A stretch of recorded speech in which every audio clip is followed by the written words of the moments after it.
Friends ஜிப்லைனில் ஏறியாச்சு. திரும்ப ரிட்டர்னுக்கு கீழே போயிட்டுருக்கோம். நம்ம வியூக்காக ஒருத்தர் தனியாக நம்மளை பின்னாடி ஒரு லாஸ்ட்டு ஜிப்லைனில் ஏற்றி அனுப்பிச்சி விட்டார். பாருங்க பின்னாடி எப்படி இருக்குன்னு. சர்ருன்னு கீழே இறங்குறது தான் ஒரு மாதிரி இருக்குது. இவ்வளோ வேகமாக போகுது. ஏறுறப்ப தெரில, இறங்குறப்ப ஒரு மாதிரி இருக்குது.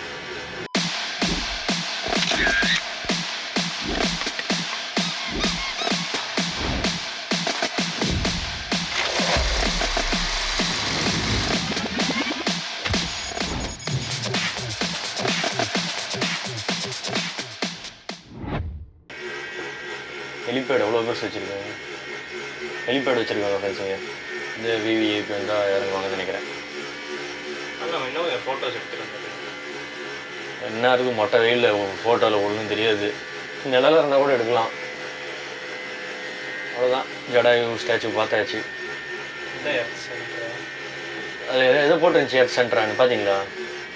அங்கே நிறையா இது இருந்துச்சு.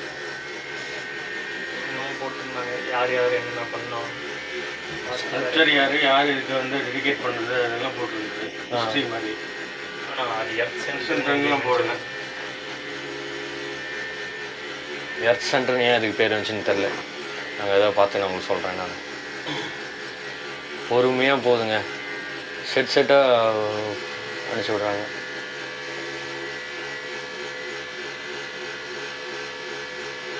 ஒரே ஒரு கம்பி. இந்த கம்பியில் இவ்வளோ வீட்டு டன் கணக்கில் இடுங்கிடுச்சா எல்லாம் பத்துன்னு விழுந்துடும். எத்தனை பேர் இங்கே ஒரு ஜிப்லைன் போதும். இது ஜன்னல் மருந்து கூட பேசலாம். இப்படி மூடி வச்சிட்டிங்களே, எப்படிங்க நாங்கள் பேசுகிறத ஆப்போசிட்டில் வராங்க கூட தப்பு பண்ணிட்டீங்க.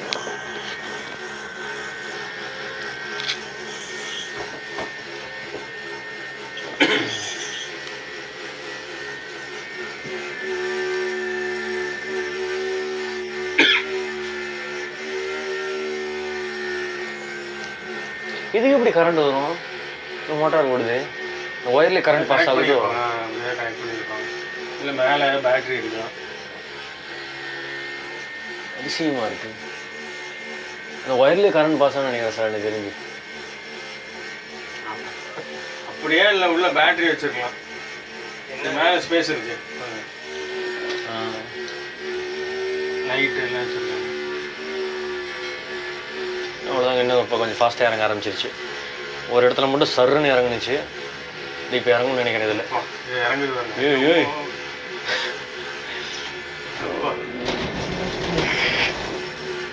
ஒரு மாதிரி இருக்கு. இங்கே ஏதோ கோட்டை மாதிரி இருக்கு. ஓய், இவ்வளோ வேகமாக போகுது. ஏறுறப்ப தெரில, இறங்குறப்ப ஒரு மாதிரி இருக்கு.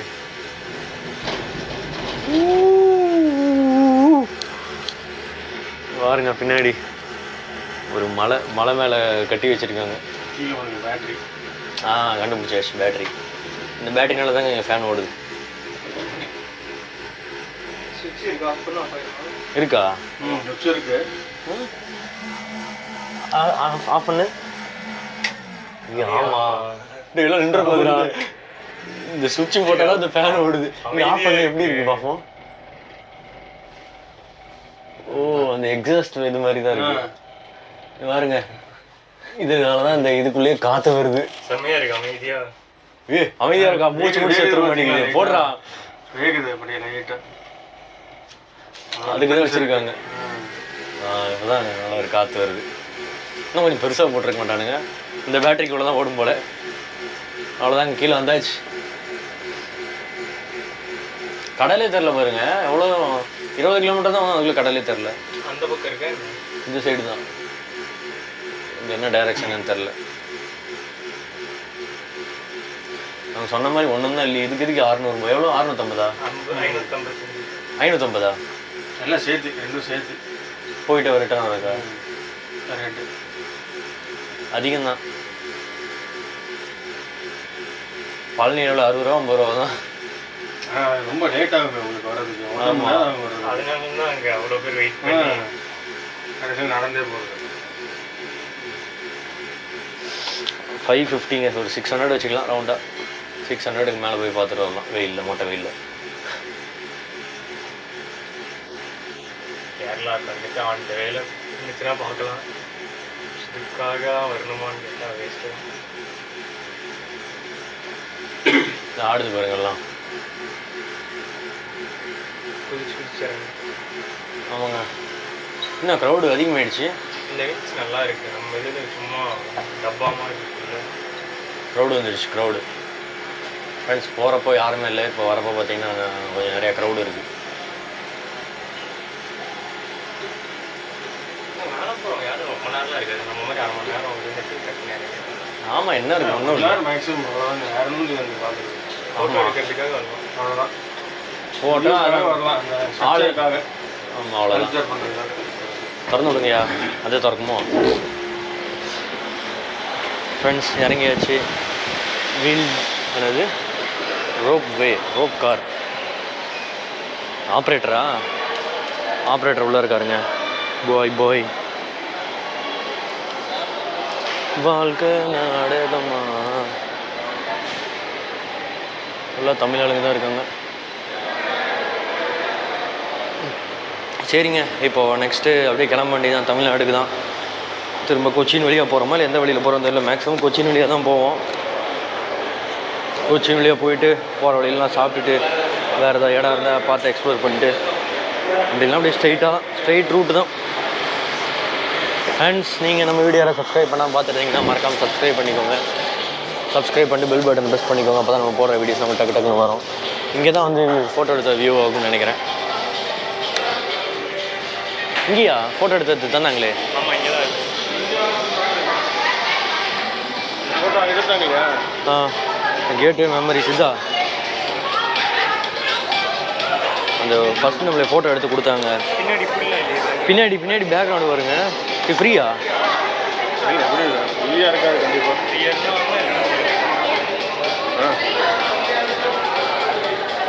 சூஸ் பண்ணுமா? One print. All soft copy 200. All with the print size.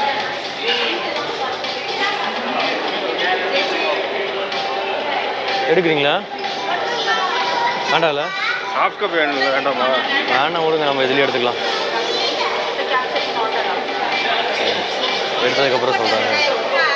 சரி விடுங்க, போகலாம். வேணுமா உங்களுக்கு? இல்லை, வேணா எடுத்துக்கலாம். வேணா அதான் எடிட் பண்ணி தானே வச்சுங்க. மேலேயே போய் எடுத்து வச்சுக்கோங்க. மேலேயே எடுத்துக்கலாம். ஃப்ரெண்ட்ஸ், இங்கே எடிட் பண்ணி தான் வச்சுருக்காங்க ஃபுல்லாக. இதையும் ஒரு மார்க்கெட்டிங்காக பண்ணிவிட்டு நான் கூட ஃப்ரீயாக தருவாங்கன்னு நினச்சேன். இதை கொடுத்து 500 ரூபாய்க்கு இதெல்லாம் ஃப்ரீயாக தருவாங்கன்னு பார்த்தா அதுக்கும் காசு போட்டு வாங்குறாங்க. 200 ரூபா ஒரு ஹார்ட் காப்பி, 250 ஒரு ஹார்ட் காப்பி. சாஃப்ட் காப்பி வந்து 50 ரூபா கம்மி. என்னென்ன பண்ணுறாங்க பாருங்கள். வெளியே போகிறதுக்கு வந்து இது ஒரு பிஸ்னஸ் ட்ரிக் மாதிரி எல்லா ஊர்லேயும் பண்ணுறது தான். ஃபுல்லாக அதெல்லாம் கடை வீதி. இது விளையாண்டா இந்த குண்டு பொம்மையில எடுத்துகிட்டு போகலாம் போல். எப்படி இது யாரும் அடிக்க மாட்டாங்க.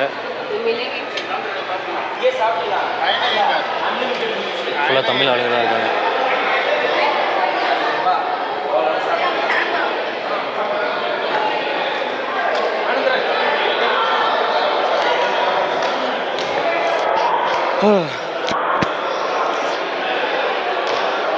யாரையும் பார்க்க கூட நமக்குலாம் தோண மாட்டேங்குது. சைட் அடி கூட ஏன் நம்ம இவ்வளோ நல்ல பையனாக இருப்போம்? சே. எக்ஸிட் இந்தாண்ட இல்லை, இந்தாண்ட தான் எக்ஸிட். வராங்களா? உள்ளே ஃபுல்லாக ஏசி போட்டிருக்காங்க. வாங்குற 500 ரூபாய்க்கு இதில் ஏசி போட்டு வச்சுருக்காங்களே. கொஞ்சம் நல்லா தான் இதை பண்ணுங்கள். இவ்வளோ காசு வாங்குறீங்களே. உள்ளே போயிட்டு வெளியே வரதோடு சரி, அவ்வளோதாங்க. வேறு எதுவும் உள்ளே பெருசாக. உள்ளே போயிட்டு மேலே அந்த ஸ்டாச்சு மேலே இருக்குது, அதை பார்த்துட்டு அது கூட நின்று ஃபோட்டோ எடுத்துகிட்டு வரலாம், அவ்வளோதான். வேறுலாம் எதுவுமே பெருசாக சொல்லிக்கிற அளவுக்கு மேலே ஒன்றுமே கிடையாது. ஒர்த்து இல்லையான்னு கேட்டிங்கன்னா ஒரு தடவை வந்து பார்க்குறவங்களுக்கு ஓகே, வந்து பார்க்கலாம், அவ்வளோதான். சரிங்க, நாங்கள் போய் பைக் எடுத்துகிட்டு மீதியில் மோட்டோ விலாகில் கண்டினியூ பண்ணுறேன். நம்ம வீடியோ யாராவது சப்ஸ்கிரைப் பண்ணால் பார்த்துருந்தீங்கன்னா கண்டிப்பாக மறக்காமல் சப்ஸ்கிரைப் பண்ணிக்கோங்க. அப்படி அந்த நோட்டிஃபிகேஷன் பட்டன் ப்ரெஸ் பண்ணிக்கோங்க. அப்போ தான் நம்ம போடுற வீடியோஸ்லாம் உங்களுக்கு நோட்டிஃபிகேஷனாக உடனே வரும். ஓகே, டாட்டா பாய். நான் மோட்டோ விலாகில் மீதியில் கண்டினியூ பண்ணுறேன். ஃப்ரெண்ட்ஸ், ஒர்க்காலேருந்து கிளம்பிட்டோம். ஒரு ஒர்க்காலாங்கன்னு பாருங்கள். லாஸ்ட்டாக எங்கே போனோம்? ஜடாயு. அதுவும் ஒர்க்கால தானே. அங்கேருந்து கிளம்பி ஒரு 1 hour 1.5 hour இருக்குங்க. அப்படியே நம்ம கொச்சின் நோக்கி போயிட்டுருக்கோம்.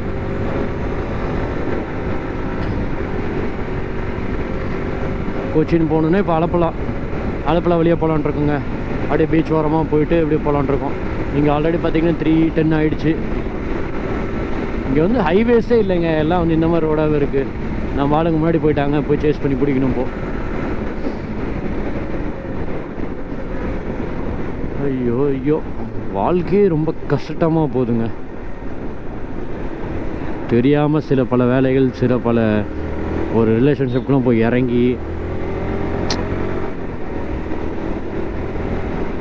அதுவும் என்ன தான் கப்பல் கவுந்தாலும் நாம் தூக்கி கஷ்டப்பட்டு நிறுத்தி வைப்போம், திரும்ப அது உடையும். அதுவும் யாரால தெரியுமா? நம்ம யார் இந்த ரிலேஷன்ஷிப் வேணும்னு சொல்லி நினைக்கிறோமோ அவங்களாலேயே. அவங்க தான் உடைப்பாங்க. நல்லா இருக்கும் இல்லைங்க. எனக்கு வந்து நல்லா இருக்கு ரொம்ப. இந்த ஃபீல் வந்து அப்படியே வார்த்தைகளை சொல்ல முடியல. இதான் பண்ணுறது, நம்மளால் வாழவும் முடியல, சாகவும் முடியலன்னு சொல்கிற மாதிரி தான் ஒரு இக்கட்டான சூழ்நிலையில் வாழ்ந்துட்டுருக்கோம். எதுக்குங்க ஒருத்தங்களை வந்து கஷ்டப்படுத்தணும்? நமக்கு என்னங்க உரிமை இருக்குது மற்றவங்களை கஷ்டப்படுத்தி என்ன கிடைக்க போகுது இந்த உலகத்தில்? முடிஞ்சால் ஹெல்ப் பண்ணுங்க, இல்லைனா அவங்க அப்படியே விட்டிங்கன்னா அவங்க பாட்டுக்கு வாழ்ந்துட்டு போகிறாங்க. அதை விட்டுட்டு வேணும்னே அவங்களுக்கு பிடிக்காததை பண்ணிக்கிட்டு, வேணும்னே இதை தான் பண்ணால் அவனுக்கு பிடிக்காதா, இதை தாண்டா முதல்ல பண்ண விட்றா அப்படின்னு அதையே பண்ணிக்கிட்டு, இது எதாவது இது எதுக்கு இப்படி, ஏன் இப்படி இருக்கணும்? அப்படி இருந்தால் என்ன கிடைக்க போகுது? வாழ்க்கையில் வாழ போகிறது ஒருத்தவங்க கூட தான் முடிவு ஆனதுக்கப்புறம் நடுவில் அந்த டெம்பரரி ரிலேஷன்ஷிப் எதுக்குங்க? இது என்னங்க ரொம்ப சைல்டிஷாக இருக்குது. நான் ஏஜ் வந்து 23 ஆகிடுச்சிங்க. ஆனால் இது எல்லாமே சொன்னால் நாம் சைக்கோ, நாம் வந்து தப்பாக பார்க்குறோம். சந்தேகம், அதாவது அவங்க கொடுக்குற பட்டங்கள் இதெல்லாம் வந்து ரொம்ப காஸ்ட்லியான பட்டங்கள். இதெல்லாம் வாங்கி நம்ம வச்சுக்கணும் பத்திரமா.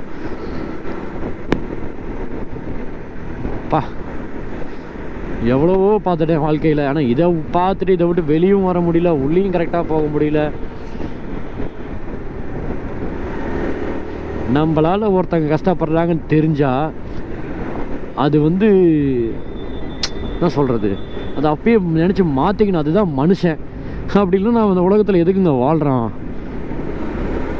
எதுக்கு வாழணும்? வேணும்னே கஷ்டப்படுத்துறதுக்கா? இப்போ நம்ம இவ்வளோ பேரை கடந்து வரோம். இப்போ ரோட்டில் எவனா நிற்கிறான்னா பல ஆள் கடந்துல அரைஞ்சிட்டு வந்தால் அவனுக்கு எப்படி இருக்கும்? இல்லை அவன் ஃப்ரெண்ட்ஸ் முன்னாடி அரைஞ்சிட்டு வந்தால் எப்படி இருக்கும்? இல்லை ஒரு பொண்ணு ஏதாவது அரைஞ்சிட்டு வந்தால் எப்படி இருக்கும்? எதுக்குடா இது நடக்குது, என்னடா இதுன்னு தெரியாத மாதிரி அந்த அளவுக்கு மோசமாக. ஏன்னா என்னால் டிஸ்கிரைப் பண்ண முடியல அவங்க எவ்வளோ மோசமாக இருக்காங்கன்னு சொல்லி. நானும் இருப்பேன். எப்படின்னா எனக்கு பிடிக்காத விஷயத்தை அவங்க பண்ணி, அதனால் டென்ஷன் ஆகி, அதனால் சண்டையாகி, அதனால் நான் ஏதாவது பெருசாக ஏதாவது பண்ணிவிடுவேன். அதுக்கு நான் காரணமா? எனக்கு தெரியலங்க. அதுக்கும் நான் தான் காரணமாக இருந்தால் சொல்லுங்கள்.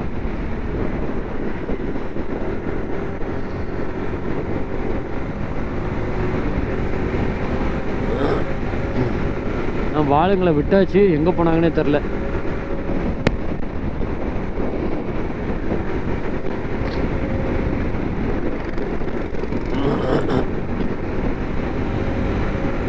இன்னும் கொச்சினுக்கு 101 கிலோமீட்டருங்க.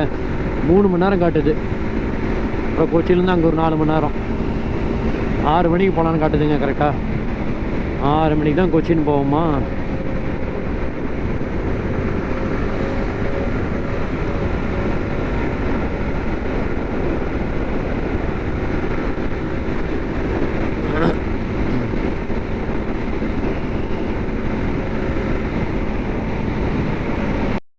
ஃப்ரெண்ட்ஸ், இப்போ நம்ம ஆலப்புழா நோக்கி போயிட்டுருக்கோம். போகிற வழி ஃபுல்லாக பார்த்தீங்கன்னா காராக நேராக வந்துட்டுருக்கானுங்க. அது வேறு விஷயம். சுற்றி பார்த்தீங்கன்னா 2 சைடும் தண்ணி வேறு லெவலில் இருக்குது. இந்த சைடும் தண்ணி, அந்த சைடும் தண்ணி. ஏதோ இந்தாண்ட வந்து ரிவர்னு நினைக்கிறேன், இந்தாண்ட வந்து வச்சு ஏதோ ஃபார்ம் பண்ணிக்கிட்டு இருக்காங்க. நல்லா ஏறி வரானுங்க. அது இந்த பஸ்காரனுங்க பாருங்களேன், விட்டம் அடிச்சா தூக்கம். நான் நவர கூட மாட்டேன். எவனா அடுத்த வந்தால் நடுரோட்டையும் நின்ற போகிறேன் நான்.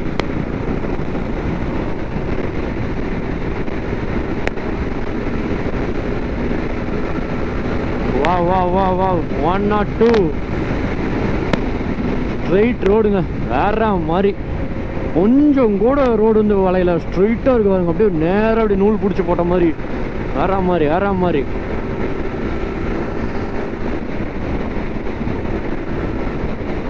இங்கே பாருங்க, இந்தாண்ட வயல்வெளி, இந்தாண்ட ஒரு ஆறு. அந்த ஆறில் போட் வச்சுருக்காங்க. இங்கெல்லாம் வந்து கயாக்கிங் கொடுத்தா நான் டெய்லியும் உட்காந்து ஜாலியாக கயாக்கிங் பண்ணிட்டுருப்பேன்.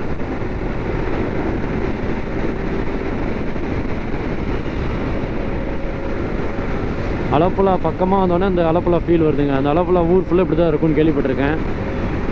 இது வரைக்கும் போனதில்லை. அலப்புழா போயிருக்குமோ போனதில்லையா எனக்கு ஞாபகம் இல்லைங்க. சின்ன வயசுலேருந்து போயிருந்துருப்பேன். இங்கே பாருங்கள், போட்டிங் போகிறாங்க பாருங்கள், சூப்பராக இருக்குது. ஒரு அக்கா உட்காந்துட்டு போயிட்டுருக்காங்க பாருங்கள், ஜாலியாக. நான் வந்து எப்படி பைக் வச்சுருக்கோமோ அவங்க அதே மாதிரி போட் வச்சுருப்பாங்க இந்த ஊரில் இருக்கவங்களாம்.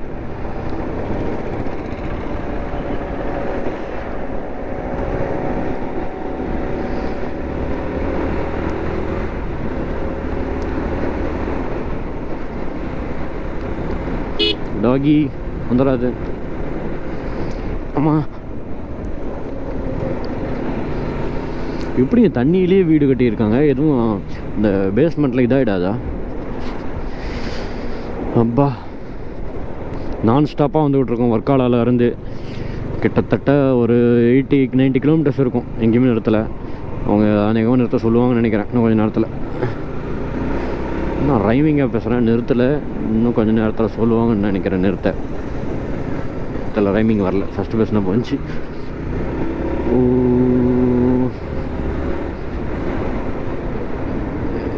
கேரளாவில் ஏன்பா ரோடு ஐயோ ஆக்சிடெண்ட் போலங்க.